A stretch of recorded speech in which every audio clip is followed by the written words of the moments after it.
میں تو 1953 میں عبدالخیل نامی گاؤں میں پیدا ہوا، ضلع ڈیرہ اسماعیل خان میں، اور میرا بچپن وہیں گزرا ہے۔ والد صاحب چونکہ مدرسہ قاسم العلوم ملتان کے شیخ الحدیث تھے، اور میری تربیت جو ہے میرے چچا جان نے کی، خلیفہ محمد صاحب نے۔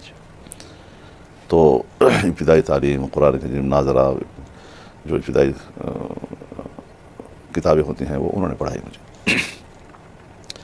پھر چھٹی جماعت میں نے ملتان میں داخلہ لیا، ملت ہائی اسکول میں، اور میٹرک وہیں سے کیا۔ تو چھٹی سے پہلے شیطانیاں وطانیاں کرتے تھے نارمل بچوں کی طرح، یا جو بچپن میں فطرت ہوتی ہے ہر بچے کی، وہ ہماری بھی تھی جی۔ اور ایک دیہاتی ماحول میں میں نے تو قریب دیہاتوں کو بھی نہیں دیکھا تھا، بس اپنے ہی گاؤں اور اپنے ماحول میں ہی۔ اور کتنا بڑا گاؤں تھا یہ؟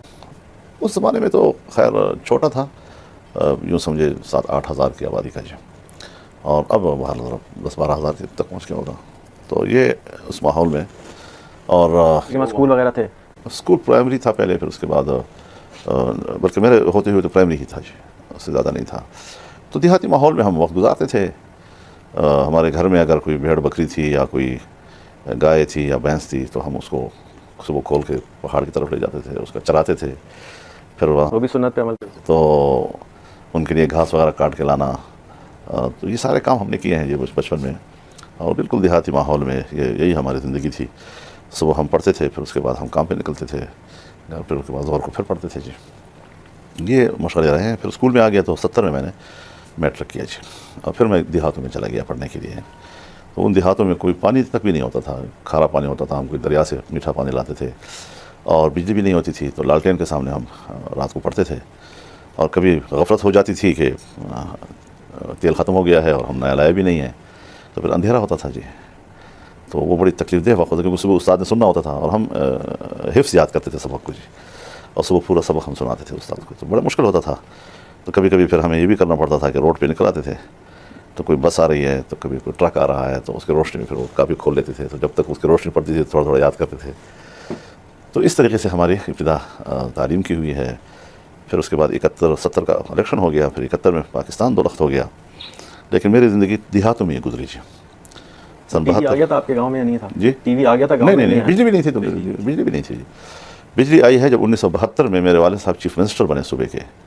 1 یونٹ ٹوٹنے کے بعد پہلے وزیر اعلیٰ میرے والد صاحب تھے صوبے کے، تو انہوں نے پھر اپنے علاقے کے لیے پلان بنایا، جو جتنی بھی دیہاتیں تھیں وہاں پر چونکہ کہیں بھی بجلی نہیں تھی، تو ان کے لیے بجلی، پینے کا پانی، کہیں پر ڈسپینسری، کہیں کچھ اسکولس وغیرہ انہوں نے ایک پلان کیا۔ لیکن وہ 9 مہینے کی حکومت تھی، مشکل سے ایک ہی بجٹ پاس کر کے منظوری دے دی انہوں نے، اور پھر وہ بعد میں روک دی گئی ساری چیزیں جی۔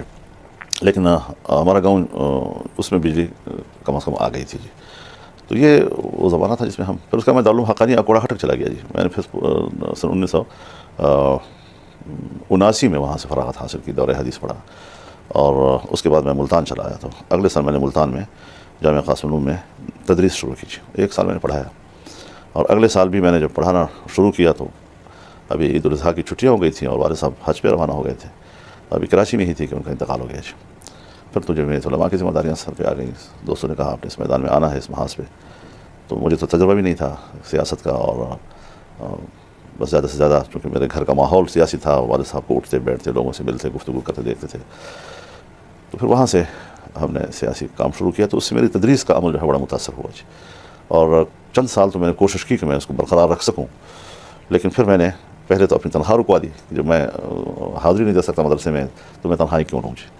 پھر اس کے بعد جب میں نے محسوس کیا کہ میں بالکل بھی مدرسے کو وقت نہیں دے سکتا، تو پھر میں جامعہ قاسم العلوم سے رخصت لے کر ڈیرہ اسماعیل خان چلا گیا، اور وہاں میں نے پھر ایک جامعہ کی بنیاد رکھی، جامعۃ المعارف الشرعیہ کے نام سے۔ ابھی بھی وہاں پر علمی خدمات ہیں، کیونکہ میں زیادہ وہاں پر تدریسی خدمات نہیں انجام دے سکتا، میرے سارے سال کی جو سیاسی مصروفیات ہوتی ہیں، لیکن ایک سلسلہ وہاں ایک نسبت علم کے ساتھ اور دینی علوم کے ساتھ وہ برقرار ہے میرا۔ تو یہی زندگی ہماری چلی آ رہی ہے الحمدللہ۔